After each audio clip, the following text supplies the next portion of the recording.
We're gonna talk about all things Hogwarts Legacy FPS fixes, a few neat tricks that will literally help anyone with any PC combo, and a whole bunch more with graphic settings and that nature. Well, what's up, world? Super back in the video, and today we're checking out all things Hogwarts Legacy, specifically the PC FPS fixes. Now, starting off, it's been running pretty good for the most part, but there are some definite lag spikes and some issues in certain areas on the PC. Now, this part is for the 2000 GPU pluses, so RTX GPUs. However, I do have another section that I'm going to cover for any GPU. It doesn't matter what configuration you have, AMD or even much lower like a 1000 series GPU or 970, all that stuff. It's going to help you tremendous. Anyways, we actually have an actual mod, or so kind of, but this is the ability to update your DLSS. So right now Hogwarts Legacy, I believe, is using DLSS 2.3. It's not bad, it's actually pretty good. However, the new DLSS and DLSS 2.5.1 is actually really good.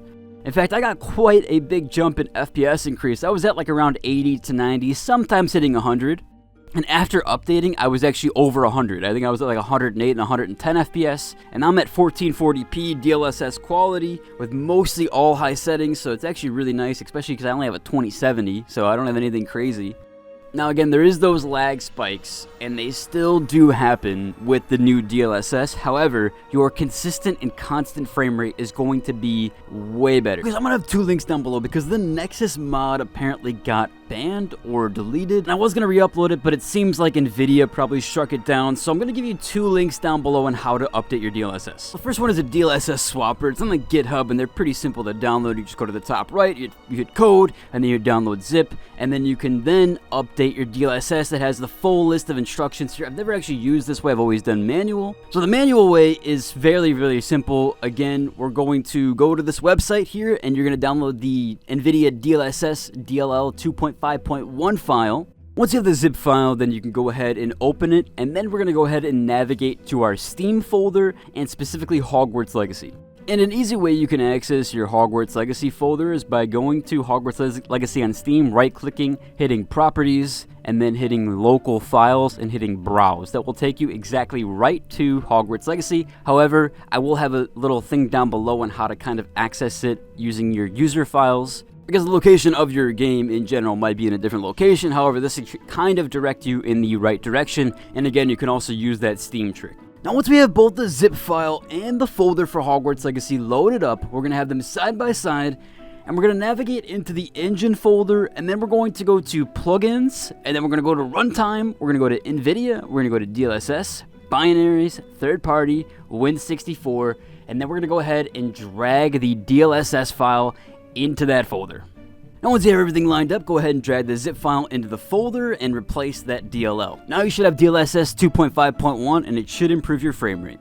Now here's another quick fix for PC. We're going to go ahead and disable the full screen optimization. So go ahead and go back to that folder that we were just at, and we're going to go back all the way to the regular Hogwarts Legacy before we clicked on Engine. And we're going to see hogwartslegacy.exe. Now we're going to go to Properties, and we're going to go to Compatibility, and we're going to go ahead and click Disable Full Screen Optimizations and hit Apply. Now I'm going to feature some in-game tricks that literally anybody can do. Doesn't matter if you're on AMD, if you have NVIDIA, or even if you have Intel Arc.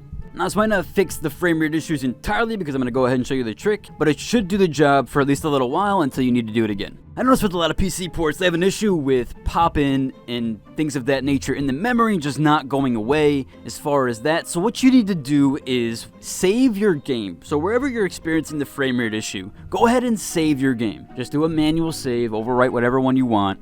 After you have that manual save, then go ahead and reload, and once you're loaded back in, all that frame drop that you were experiencing in that area should now be gone, because it's only loading that area now. Instead of loading everything, it's only got that area targeted. A lot of times the memory has an issue of things being loaded in and then they're not deloading them. The games like have that sort of like pop-in issue. So reloading your game should definitely fix that particular issue, at least at that moment. It might reoccur later on, but it will kind of fix it for that. Now, another neat trick, if you don't want to save your game, or if you don't want to do anything just yet, you can also fast travel. And the fast travel should also reload the area and kind of reload all the shader cache and things of that nature. Another obvious one is to just close your game and reopen it. And that would be including saving your game and then reopening it. But the save game reloading should work a lot better and should be a lot faster, especially if an NVMe or an SSD. Now, I also want to hit at the settings really quickly because I did notice that I had a large amount of issues when I had shadows on high, and I set the shadows to low. And after that, I got a big frame rate boost, and I wasn't getting the tanking as hard anymore. And the shadows honestly aren't that bad from low to high. The difference is very minimal, and I don't think it affects the lighting at all, and all the kind of reflections and everything are still there and still present even with shadows on low. Now, I also want to mention that I think fog has quite a big impact. When I was first starting the game in the first area, fog was kind of tanking my frames by like almost 10, I think. So setting fog to medium or even low is definitely going to help you kind of drastically. Fog has always been an issue for a lot of games, especially with